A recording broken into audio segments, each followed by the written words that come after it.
Paul Dervan is the CMO of the National Lottery in Ireland. He's also the author of Run with Foxes, Make Better Marketing Decisions. Prior to the National Lottery, Paul was the Global Brand Director at Indeed, the world's largest and fastest growing job site, with over 250 million visitors every month. He was tasked with growing the brand in multiple markets, managing a global team of 80 people, and was responsible for investment of hundreds of millions of advertising dollars. Prior to that, Paul was with PokerStars, the world's largest online poker brand, as creative director for their Full Tilt brand and head of brand for O2 in Ireland during the brand's most successful period, becoming market leader of postpaid segments with 35% market share. Paul, welcome to the Mindset Shift. Really nice to have you on the program and looking forward to chatting to you today. Thanks, Tim. It's great to be here. So, in the Mindset Shift, we find out more about the person initially, and then we talk to them about their business, career and the challenges that they're currently facing, and the future for their business. So, tell me a bit about your background, please. Sure. I don't know how far back you want me to go. So, in terms of career-wise, or even back further, Let's go back to the start. Let's go back to find out about you and where you were from first. Yeah, I was actually born in the US. I was born in Boston. My dad was a doctor, and he was in Boston for about 5 years. So I was born. So my first 5 years was in the US. He's from Ennis. So we came back when I was about 5. So I've got dual citizenship. So I'm semi-Irish, if you like. So anyway, I've been living in Dublin most of my life. Since I was, I like Dublin, and I did some stints working in London and did a lot of traveling at one stage, but I was always kind of based in Dublin.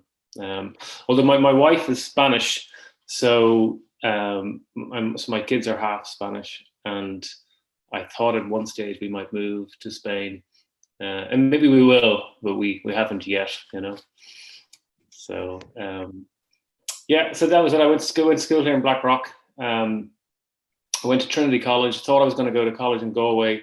Messed up my CO form and ended up in Trinity College. I was a pretty bad student. I've consistently been a bad student, but a pretty resilient one for a long time. And so I did business studies, BBS in Trinity. Just about scraped through, mostly through laziness, and then I was actually, before I got into marketing, I really like marketing and particularly advertising. But before that, I spent a while working. I spent a year working as a care worker with kids at risk, and I had spent a fair chunk of time working with the actor Paul Newman's camps in the US and also Barrettstown in Ireland. So I was kind of at this: would I go into kind of a social worker role or marketing? So I started off going into a social work type environment, but then moved back into marketing. This is around 98, when there weren't that many jobs, certainly not for me. And kind of been in marketing ever since, and have gone back to college several times since as well, being a pretty poor student every time, but managing to get through, And then I've been in marketing, like my roles have been kind of similar all the way through. I've worked in the, if you think of marketing as the 4 Ps, I've been heavily in the promotional P, which is the one people most think about. But I'm intrigued and fascinated and sometimes obsessed with how communications work and how advertising works. And so I've been lucky in the sense that I've found roles in companies that want that. And not many do, and not all need it, and not all need to invest heavily in it. And part of that meant that I went looking for more global roles because there are bigger challenges and things like that.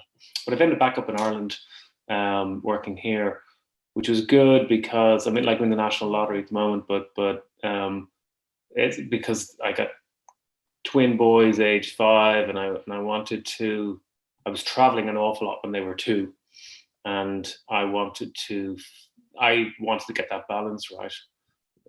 So actually, I'm quite lucky in where I am at the moment, where it's one country, one market, one language, one time zone.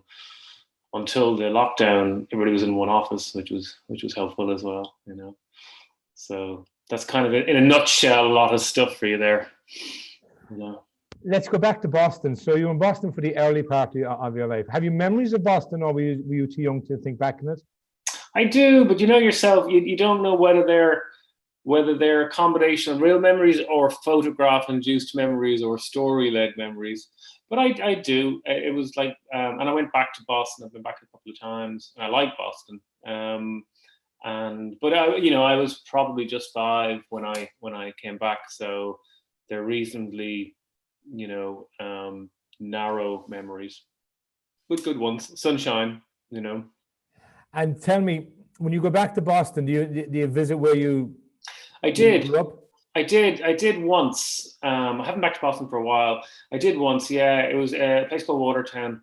I went back there. Didn't really recognize, like, we found the house and everything, but I didn't really recognize too many things. There was a playground nearby I went looking for and couldn't find. Again, that's probably coming from photographs, you know.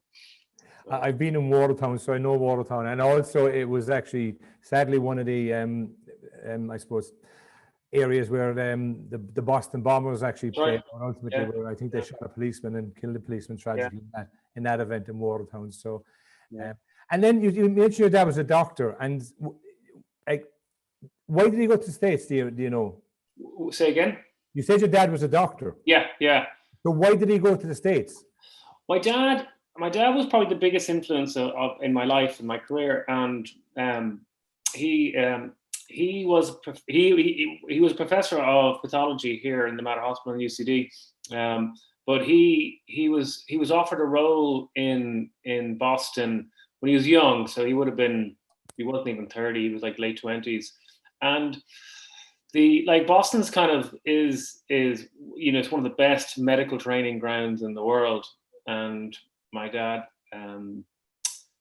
if he just knew he would get more experience, broader experience, and he was offered a good role in one of the larger hospitals there, and so he took it. He realized it would be good for him, and he'd learn a lot, and so that's how we end up there. And were there had you other siblings?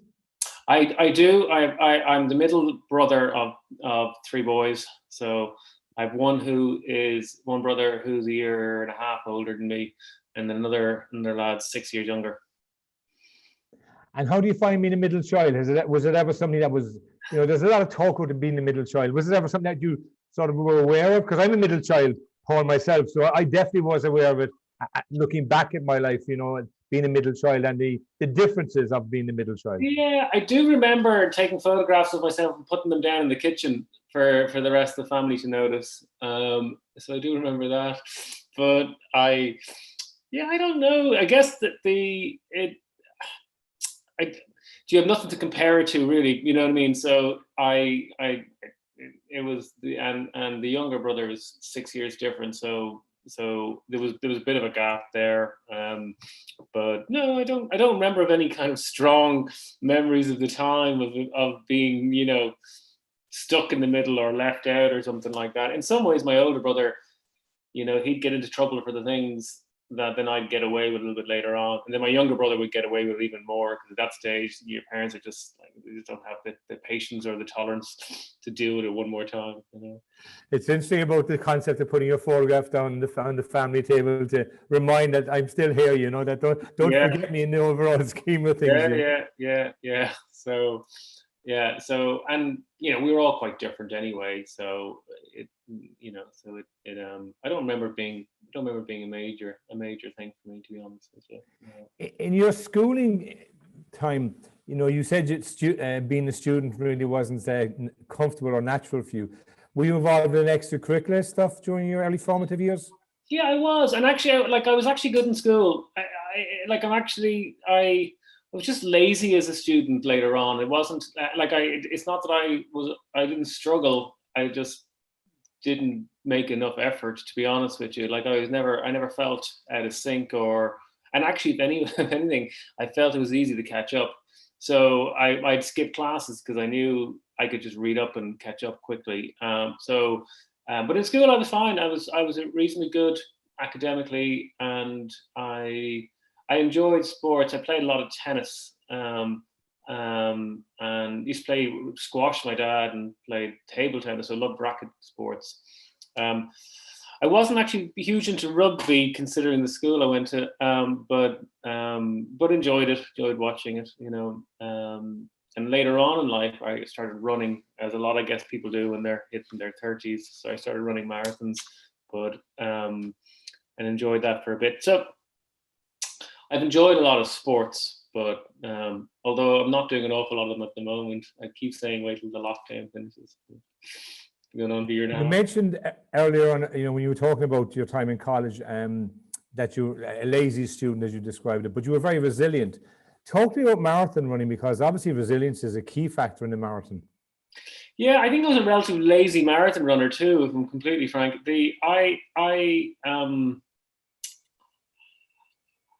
am interested in challenges. I went back into the NBA, and I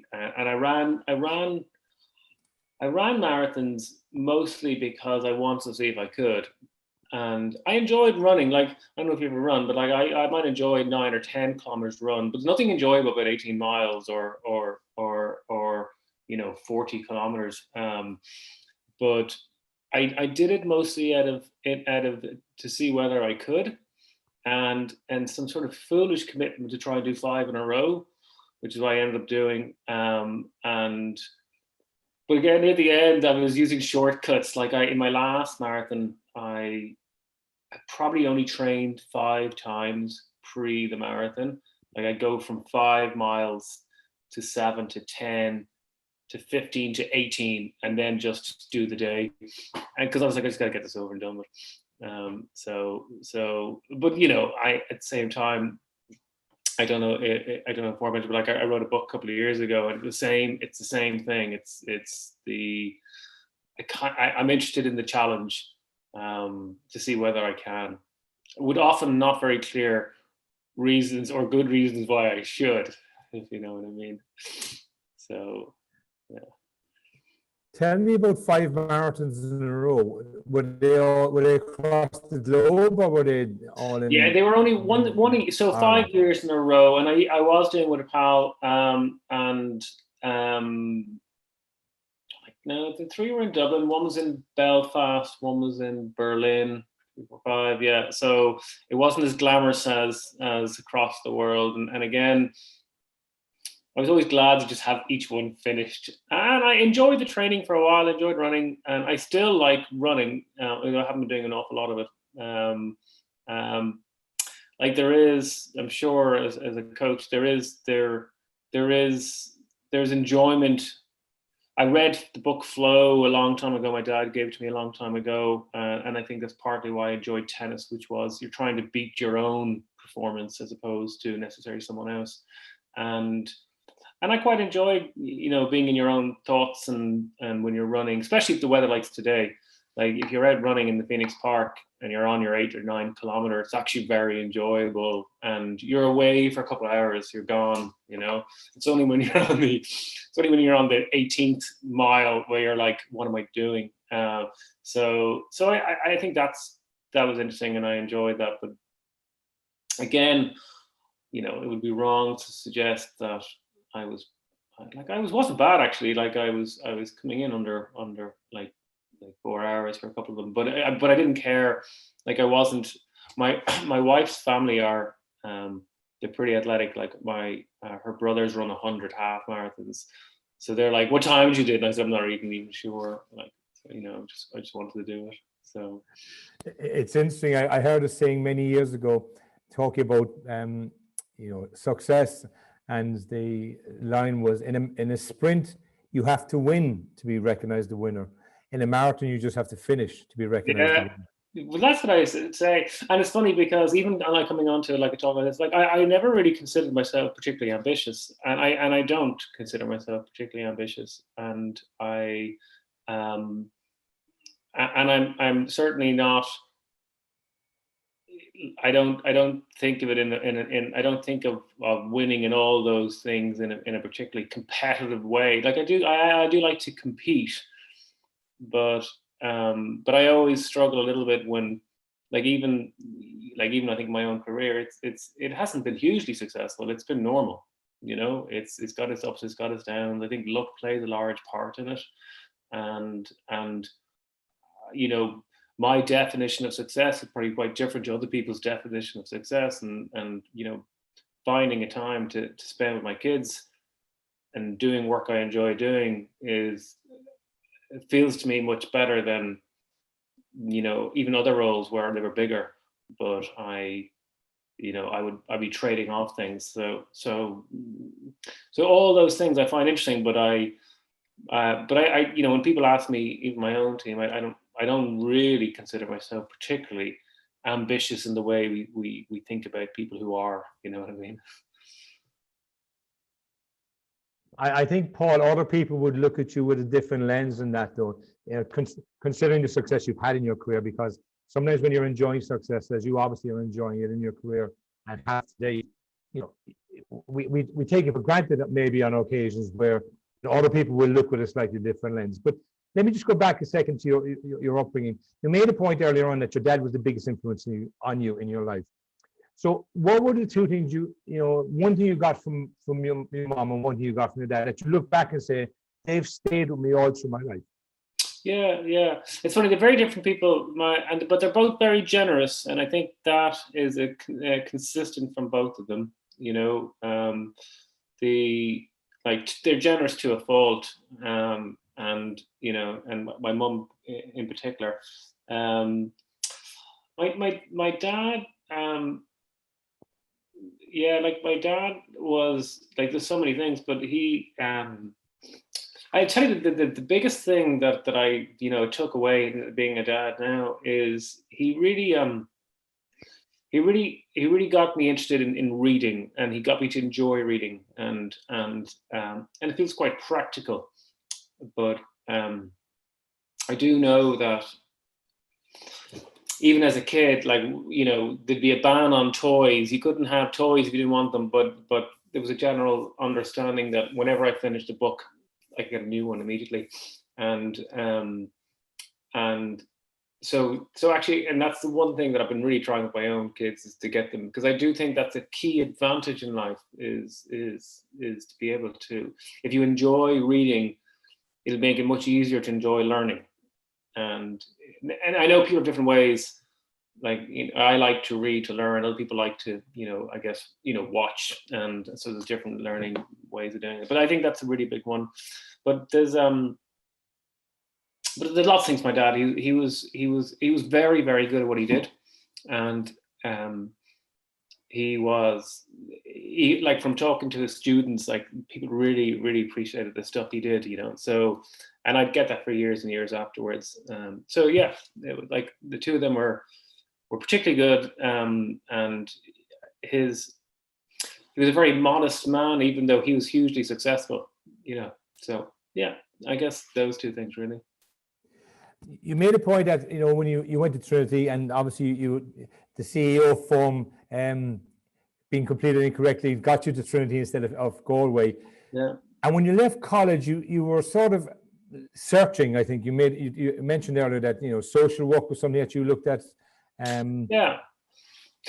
Actually, it was even I even before I finished college, and I had been in parallel working in for working with a number of different kids at risk and things like that, even in a voluntary way. So and I had considered before I finished college, I'd gone to the US and done training on working with kids with AIDS and cancer, and so I I became very aware of luck and the absence of luck in people's lives, and so that was interesting, and it had a big influence on me, and still does. And so I had considered whether social work or a job in that area would be something I would stay with. And actually, then a role came up just as I finished college, working as a care worker. So that's kind of why I suddenly landed in that. And I really like it. I liked the work, but I just didn't like the system. I didn't like the way things were set up. I struggled to see where it would go for me and things like that. And so I actually decided to quit working as a care worker for the Eastern Health Board. At the time, I must have been only early 20s, I guess. And then go actually looking for a job in marketing, which I really enjoyed anyway, but I was still just out of college and things like that.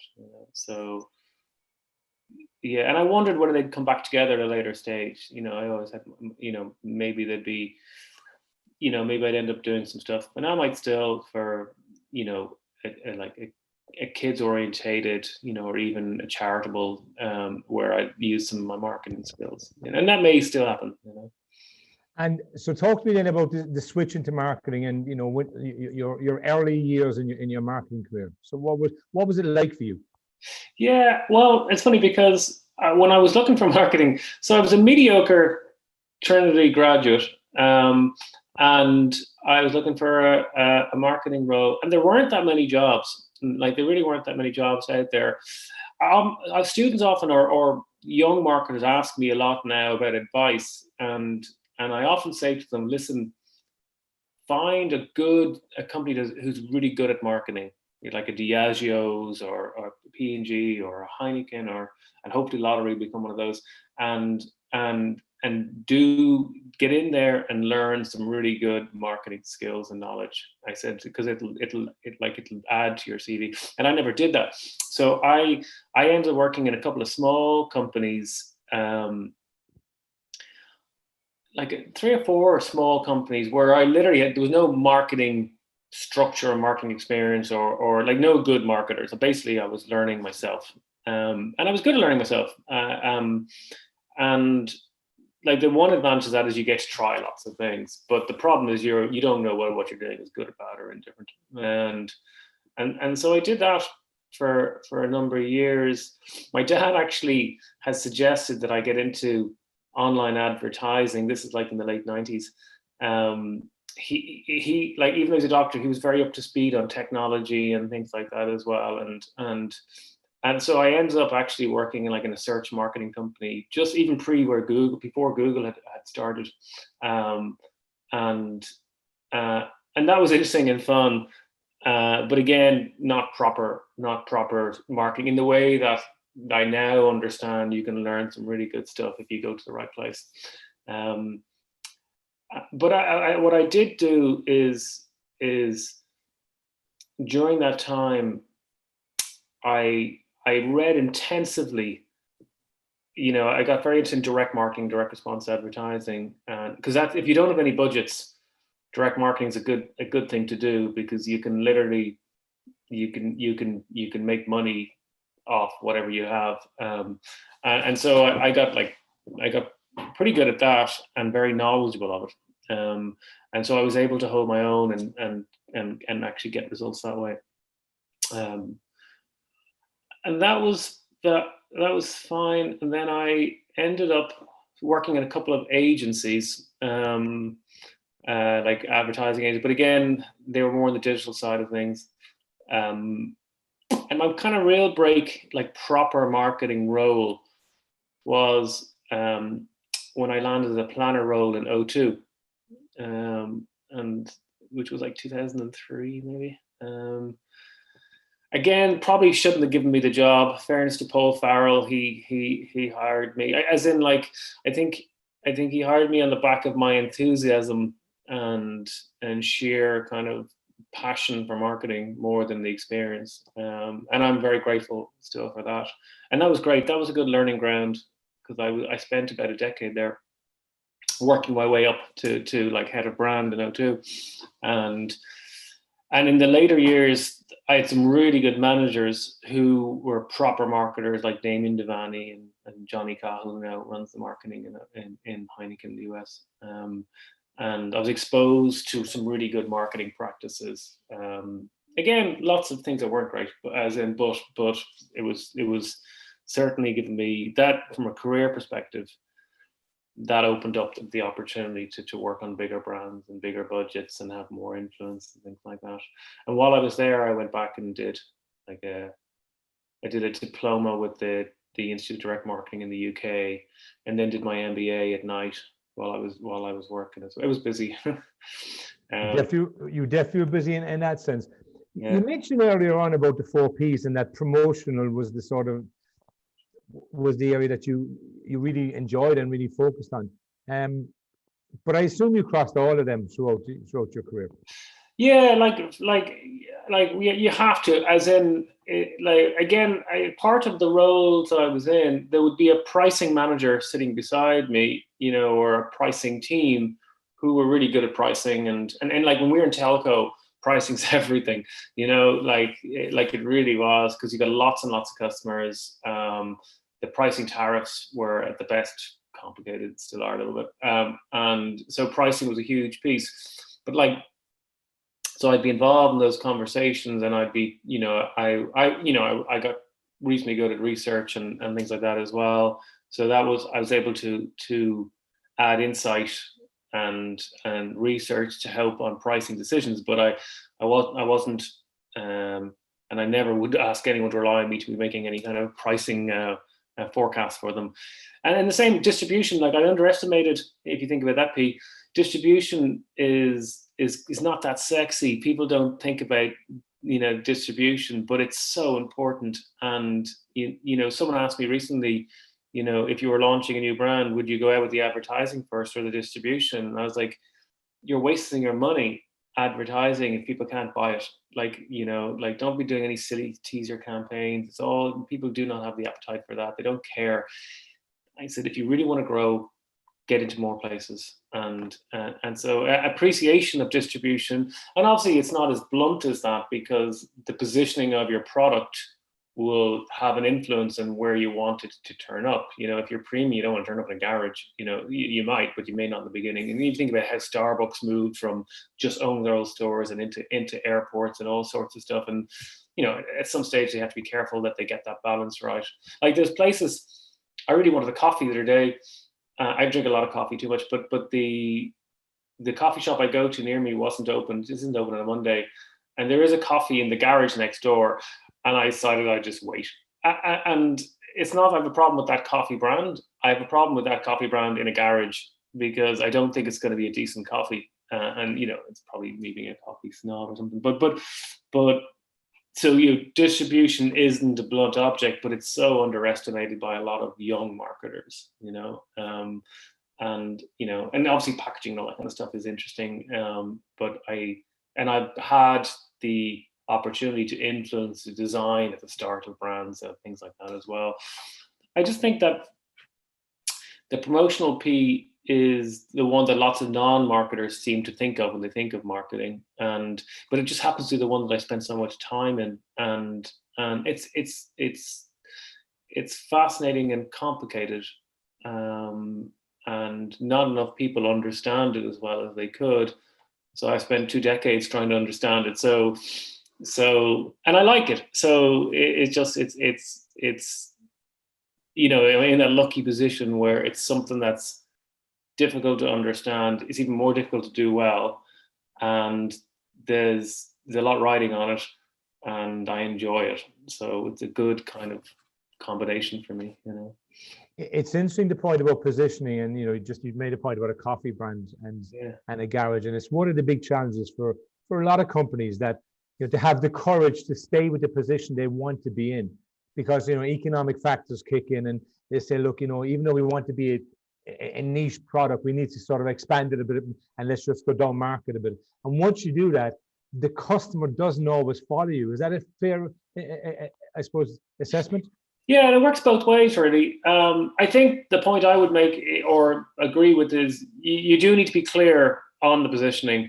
Like the best definition of brand equity that I have comes from a professor called Professor Tim Ambler, who was an accountant, an academic, and a practitioner, and he was once considered the best marketer in the UK.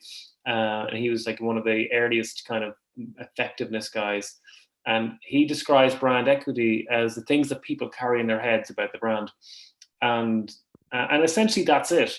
So the more people that carry anything in their head is good for you, because and then the more clear it is what that brand, where that brand fits in someone's lifestyle, the more likely they will pick it up when the opportunity arises. But it is kind of interesting because I've launched niche brands or challenger brands, and I've studied challenger brands, and I interviewed Adam Morgan, who is kind of the guy who wrote he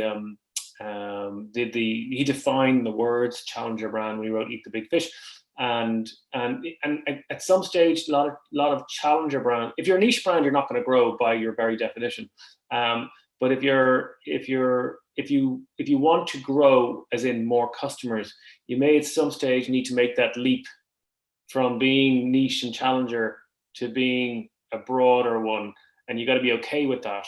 And you may lose, like if you're in the fashion world, or even anything that's got symbolic identity, like Corona in the 80s was a young person's beer. It was kind of spring break in America, and it did really well until everybody started drinking Corona, and then those who thought it was cool moved on, and actually Corona ended up positioning themselves more for the 30-year-olds. So it's more like when your work is really stressful, it's a bit of a Mexican beach. So they actually transitioned, maybe by accident, but they moved. So if you're a brand that relies heavily on the cool factor, like it's happened to Levi's, if you remember. Like Levi's has got me more interested in advertising in the late 90s with the laundrette advertising that was done by BBH, and Levi's at the time in like 1984, they were struggling because Levi's were now your dad's jeans.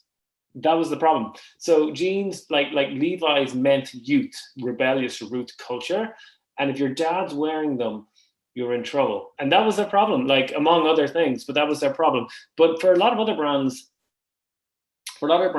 they probably do need to transition from a niche to something else if they want to grow. And so the mistake works both ways. It's not understanding you have to do it. If you don't, you're small. And but if you are going to do it, it does mean having to review what your positioning is and be comfortable that you may lose something along the way. You know, it's fascinating. Like that's the thing. It took me a while to realize this, but like telco brands are not the same as drinks brands, are not the same as fashion brands, and the same principles don't always apply.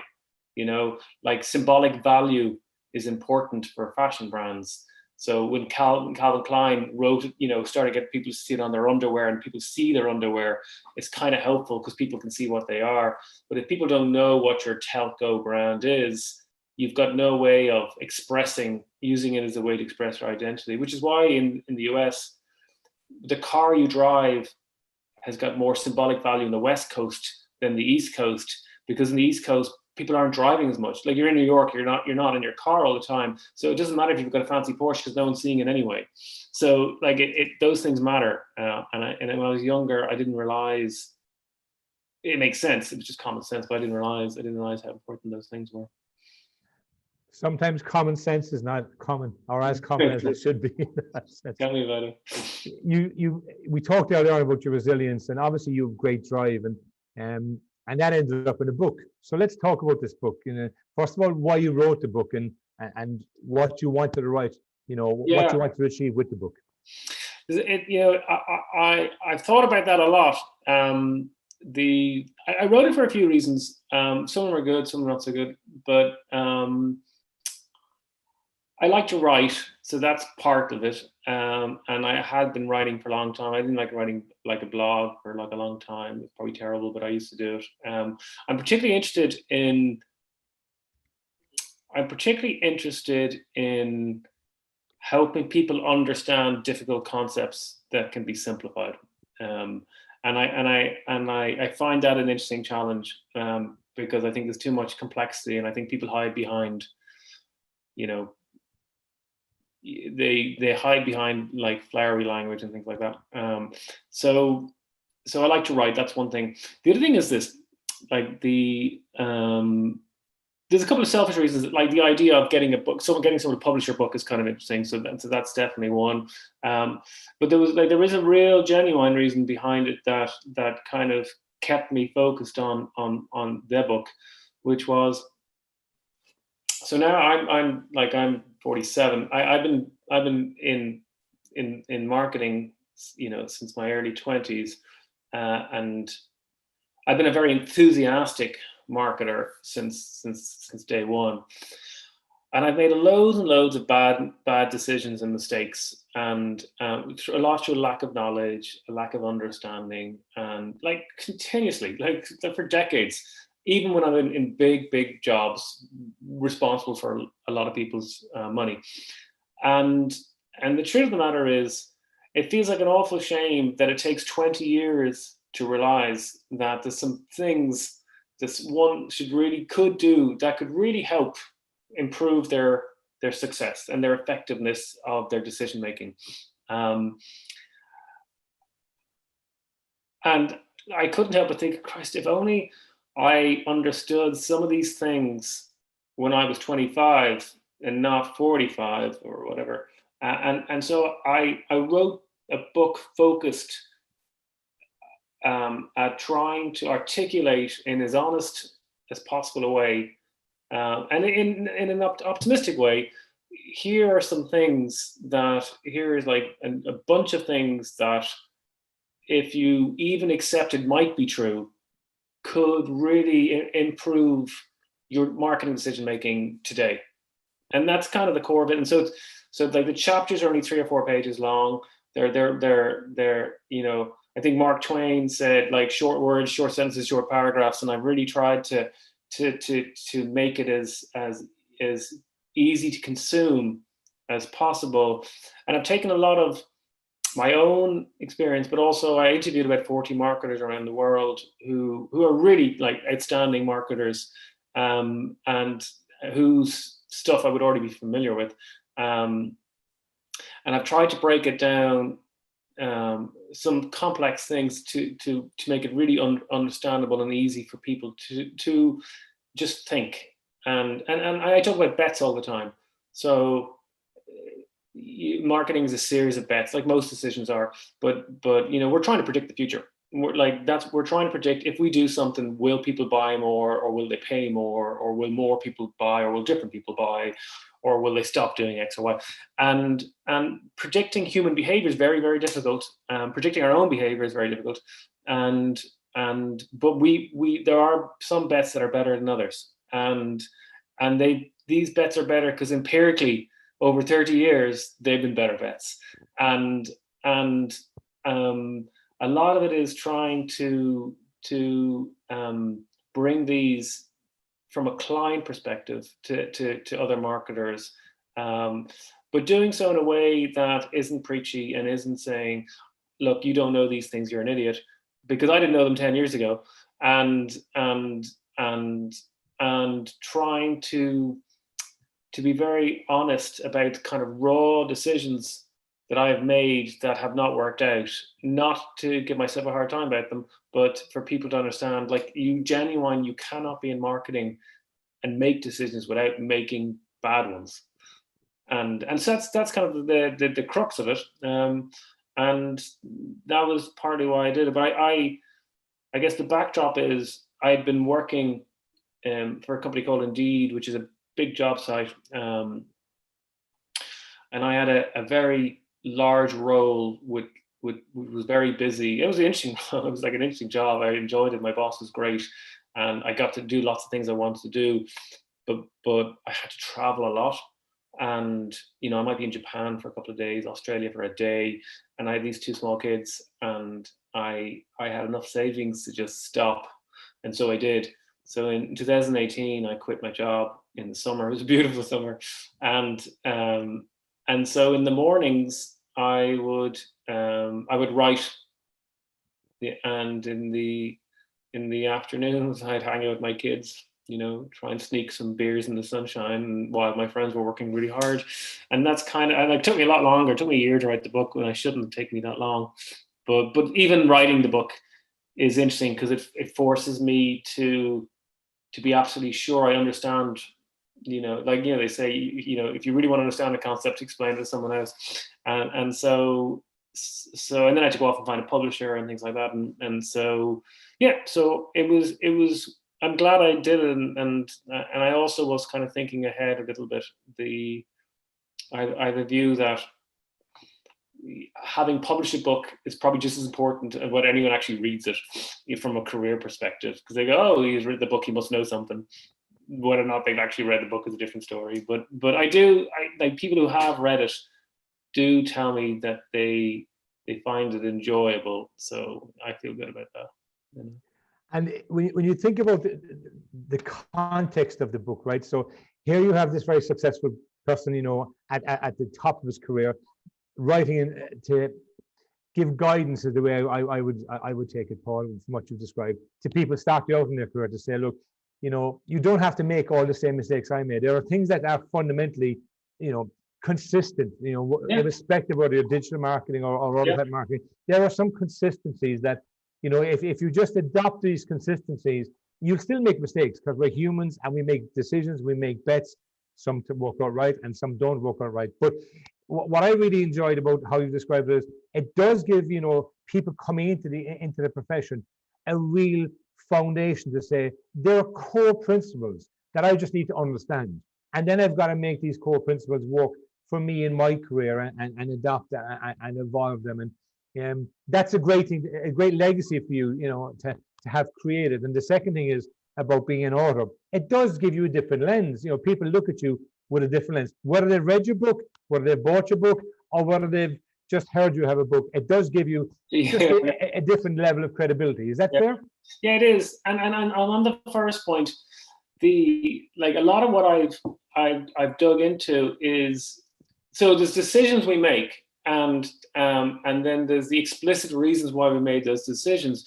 But really, what I dug into a little bit, and I practice this with my own team, is the behaviors. Like the most important point in the book is, like I said, if people take away nothing else, which is this, it's if someone can enjoy finding out they're wrong,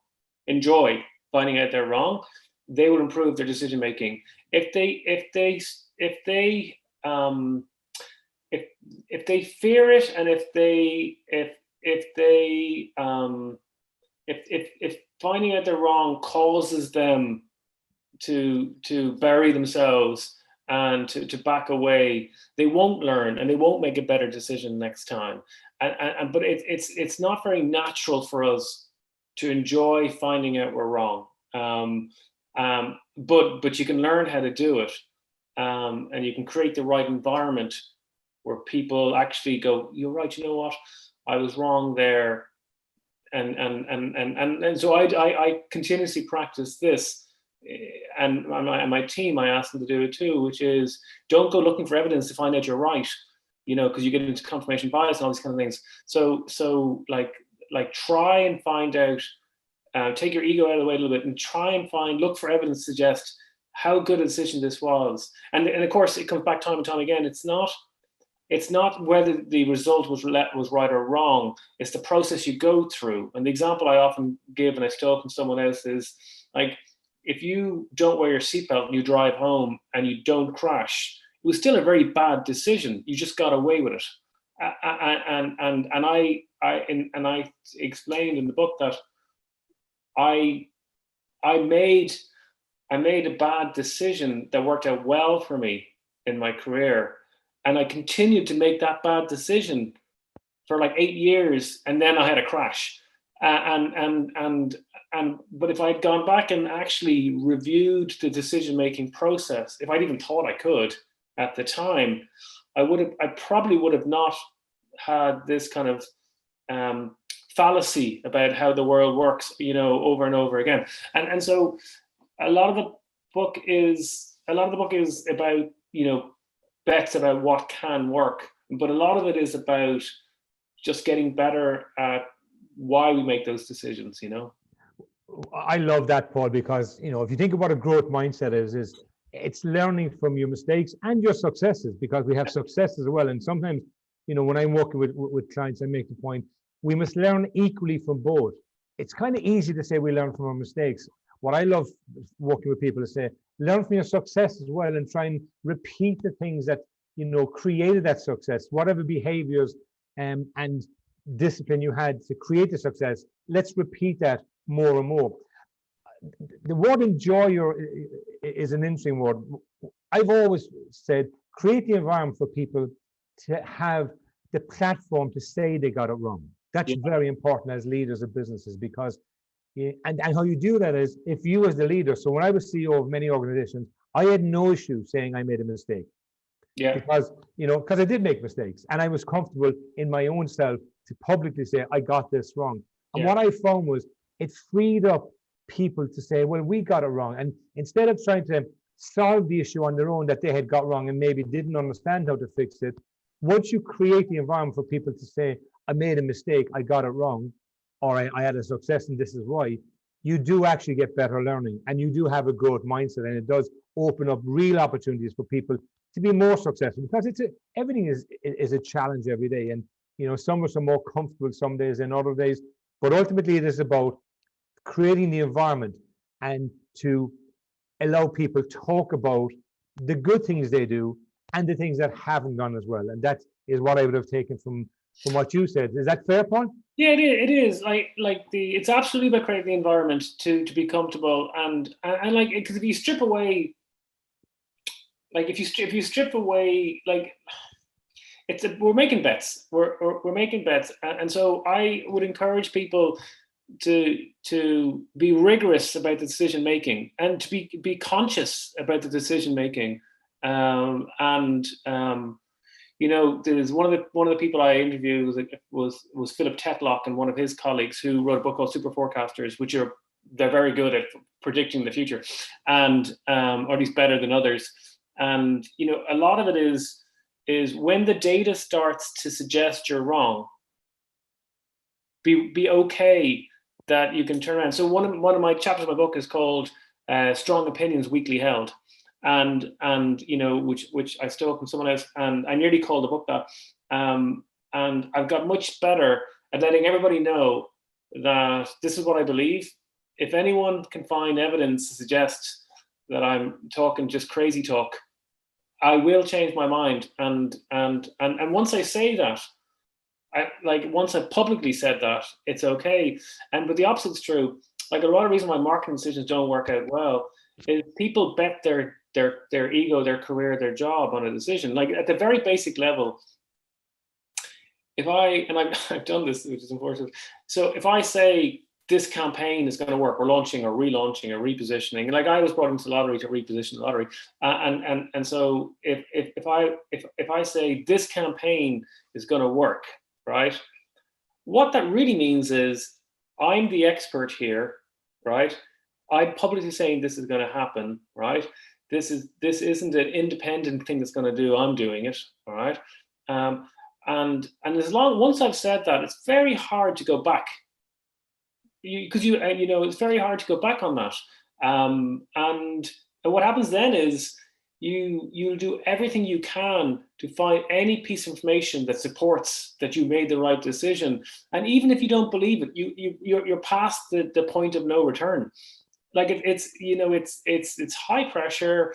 You're like, then it's like, hang on, people are going to think I'm an idiot because I've just said something. I'm going to do. It's very open for everybody to see. It's not like a technology change. Like, you're launching a campaign, everybody can see it, and you're going to people think idiots.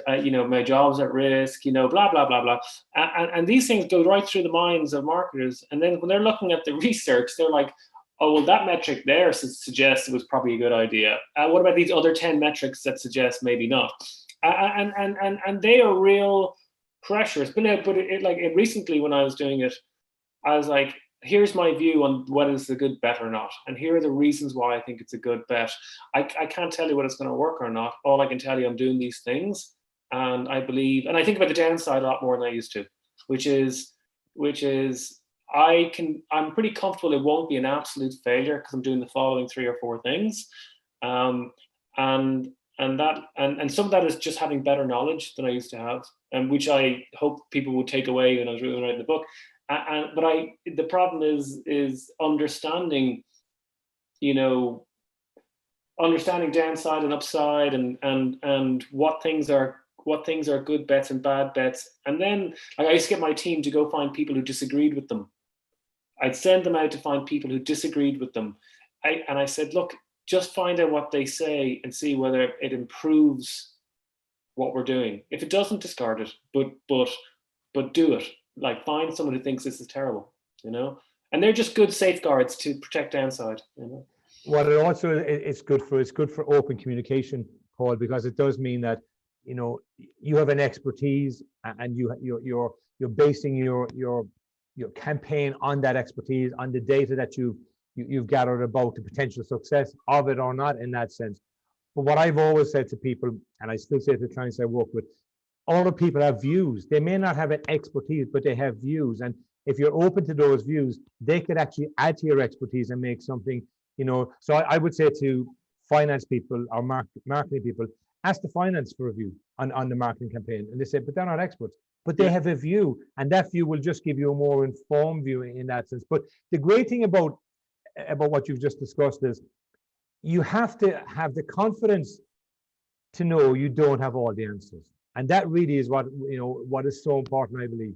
You have data, you have experience, you have evidence, and then you make a bet. And the bet is very informed. When I work with clients, I have a decision-making process. I take them through how to make decisions. And it's very interesting because a lot of people get stuck in the top half of it and find it very hard to get to the actual end of it, because they get caught up in the analysis part, and because jump from the analysis to the decision, there's a number of steps, which is very difficult, because once you make the decision, you have made the decision. It's to spend £1 million, £5 million, 50,000, 5,000, depending on the organization, they're big calls. So what gives you the drive, Paul, I suppose, to have the confidence to make those decisions at this stage? Yeah, well, actually, that's good. And I know the answer to that. So I mentioned in the book, I like 10 years ago, I was far more certain about the decisions I was making than I am today. And I'm much more comfortable where I am today than I was 10 years ago. And because I was certain but wrong in many instances. And so I guess the drive for that is, like, I agonize over lots of big decisions I make. I ask lots of people. As you mentioned there, I used to open our concepts to everybody in the business to have a look at a very early stage. And I know enough to know which things might make sense or not. I'll go ask, I've got a group of people across the world who are really, really good at what they do. And I'll often tap them up to go, listen, what do you think of this? And because I want to find out what they think. And I'm okay, because I have two different experts who tell me 2 different things who disagree with each other. And I'm also comfortable with that. I think for marketers and for me, like, you have to get really knowledgeable about your function. Like, my dad was a doctor. You wouldn't send an unqualified person in to go and make a decision. And actually, I write about the book about, he had this very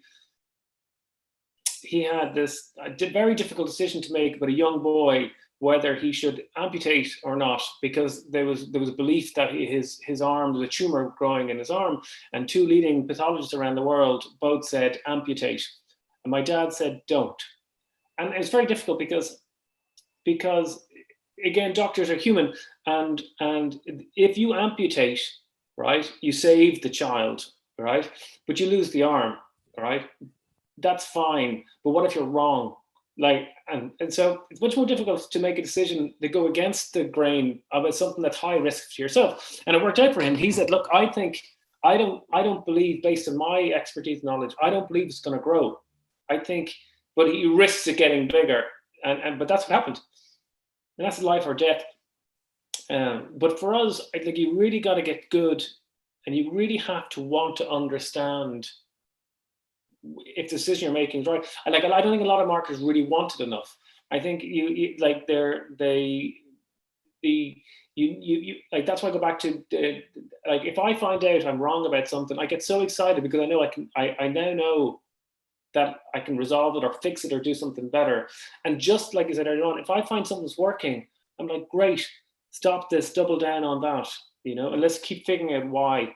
And so we're in the business of trying to understand human behavior, which is fascinating, so that's what drives me. And the certainty of making decisions is part of the environment. Like, I've got a great CEO who will support what I'll do, who's much smarter than I am. He's very good at strategy. He'll ask the right questions and let me make my decisions. And partly why I took the job is because I believed him to be that kind of person. So I think the environment suits me.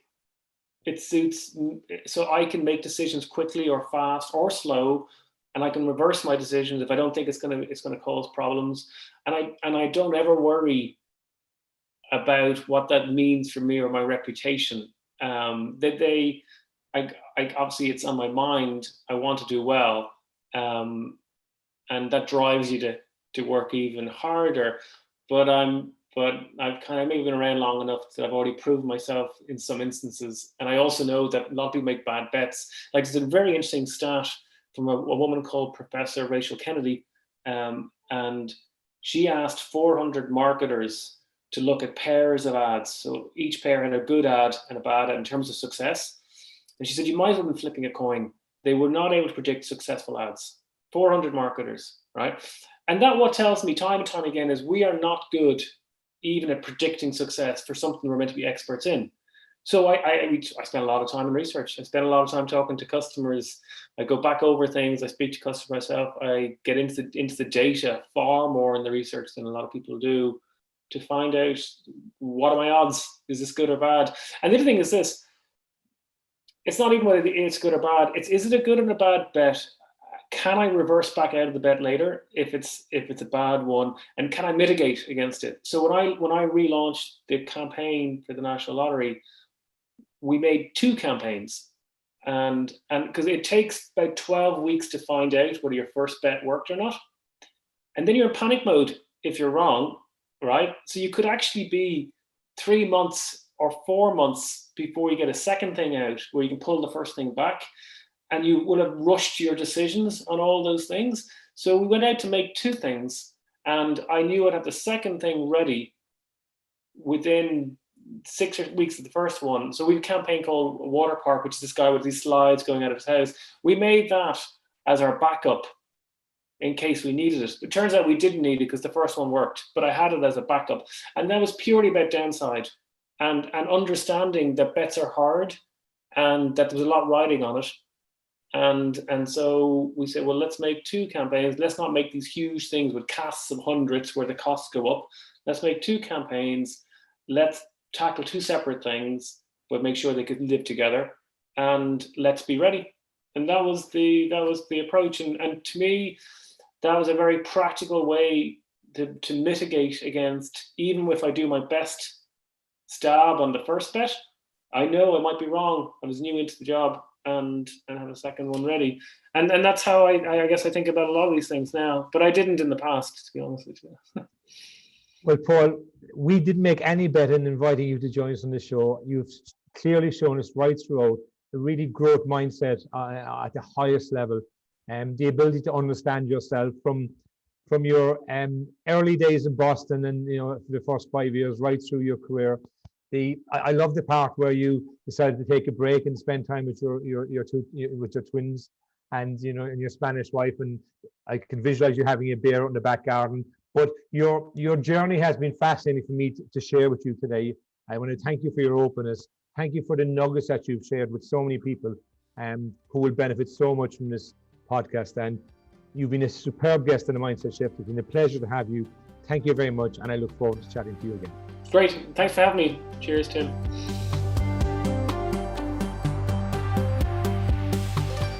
Thank you for watching The Mindset Shift.